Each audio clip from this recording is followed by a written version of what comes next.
السلام علیکم۔ Four update news کے تمام ویورز کو خوش آمدید کہتے ہیں۔ آج کی نیوز میں ہم آپ کو بین الاقوامی کی خبریں بتائیں گے۔ بلیک شیڈو نامی ہیکروں کے ایک گروپ نے اسرائیل کی کئی ویب سائٹوں کے ڈیٹا پر سائبر حملہ کیا ہے۔ اس کے علاوہ اس گروپ نے اس سے قبل اسرائیل کی انشورنس کمپنیوں اور کئی دوسری فرموں کے ڈیٹا پر حملہ کر کے ان کی معلومات چوری کر لی تھی۔ عبرانی میڈیا کے مطابق اسرائیلی ویب سائٹس ان سائبر گروپوں کے بارے میں معلومات نہیں دی ہے اور نہ ہی چوری ہونے والے ڈیٹا کی تفصیلات جاری کی گئی ہے۔ کمپنیوں کا کہنا تھا کہ معلومات اور نجی ڈیٹا لیک کرنے کی دھمکی دی گئی، لیکن بدلے میں انہوں نے معلومات کو محفوظ رکھنے کے لیے تاوان مانگا تھا۔ اسرائیلی کمپنیوں کے تعاون کی ادائیگی سے انکار کے نتیجے میں سمندری ڈاکوؤں نے کمپنیوں کی معلومات اور اپنے صارفین کا ڈیٹا لیک کیا، جس میں ذاتی شناخت کی تصاویر، مکمل میڈیا فائلیں، پے رول اور کچھ انتہائی حساس فائلوں پر صارفین شامل تھے۔ میانمار میں سیکیورٹی فورسز کی فائرنگ سے فوجی بغاوت کے خلاف احتجاج کرنے والے مزید 18 مظاہرین مارے گئے۔ غیر ملکی خبر رساں ادارے کے مطابق سیکیورٹی فورسز کی فائرنگ سے مرنے والوں میں ایک پولیس اہلکار بھی شامل ہے، جبکہ 3 اہلکار زخمی بھی ہوئے۔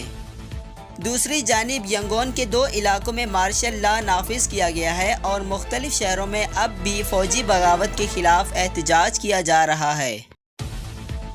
خیال رہے کہ میانمار میں جمہوریت بحالی کی جدوجہد میں اب تک 100 افراد ہلاک ہو چکے ہیں۔ میانمار میں 1 فروری کو فوج نے اقتدار پر قبضہ کر کے منتخب حکومت کو گھر بھیج دیا اور کئی رہنماؤں کو گرفتار کر رکھا ہے، جس کے خلاف ملک بھر میں شدید احتجاج اور سول نافرمانی کی تحریک جاری ہے۔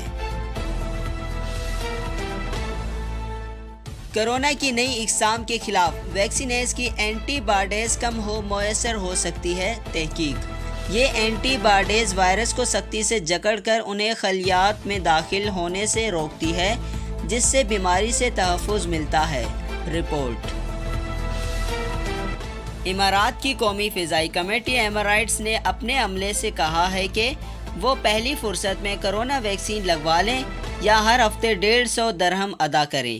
میڈیا رپورٹس کے مطابق ایک بیان میں فضائی کمیٹی ایمریٹس کا کہنا تھا کہ یہ پابندی کورونا وائرس کے پھیلاؤ کو روکنے کے لیے مؤثر اور محفوظ ترین وسیلے ویکسین کی اہمیت اجاگر کرنے کے لیے لگائی گئی ہے۔ امارات ایئر نے بیان میں کہا ہے کہ جن کارکنان نے اب تک کورونا ویکسین نہیں لی ہے، انہیں 1 اپریل 2021 سے اپنے خرچ پر ہر ہفتے PCR کرانا ہوگا۔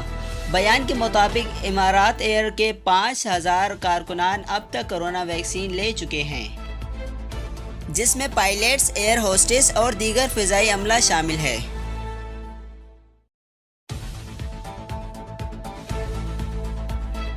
جبکہ الامارات گروپ کے کارکنان بھی ہزاروں کی تعداد میں ویکسین لگوا چکے ہیں۔ یاد رہے کہ دبئی میں کورونا ٹیسٹ کی فیس 150 درہم کے لگ بھگ ہے۔ اس فیس میں لیبارٹری ٹیسٹ، ریزلٹ رپورٹ سمیت تمام اخراجات شامل ہیں۔ الامارات گروپ نے ویکسین کی سہولت کلینکس میں مہیا کر رکھی ہے، جبکہ ویکسین سینٹرز میں بھی یہ سہولت دستیاب ہے۔ سعودی عرب کی ایک عدالت نے منی لانڈرنگ میں ملوث ایک مافیا کے زیر حراست عناصر کو 28 سال قید اور 30 ملین ریال جرمانے کی سزا سنا دی۔ میڈیا رپورٹس کے مطابق سعودی عرب کے پبلک پراسیکیوٹر کے ایک ذمہ دار ذریعے نے بتایا کہ منی لانڈرنگ مافیا کے خلاف تحقیقات کے بعد انہیں ابتدائی سزا سنائی گئی ہے، جس میں انہیں 28 سال قید اور 30 ملین ریال کی سزا کا حکم دیا گیا ہے۔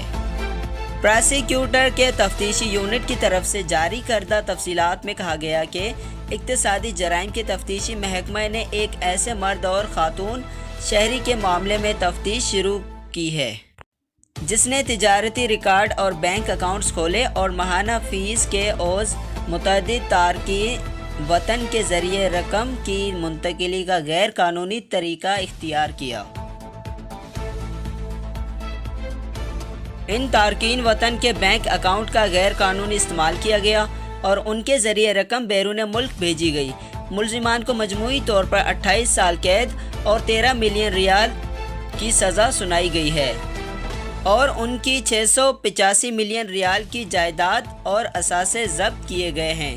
کیس میں شامل غیر ملکی ملزمان کو سزا پوری ہونے کے بعد ملک کے بدر کر دیا جائے گا۔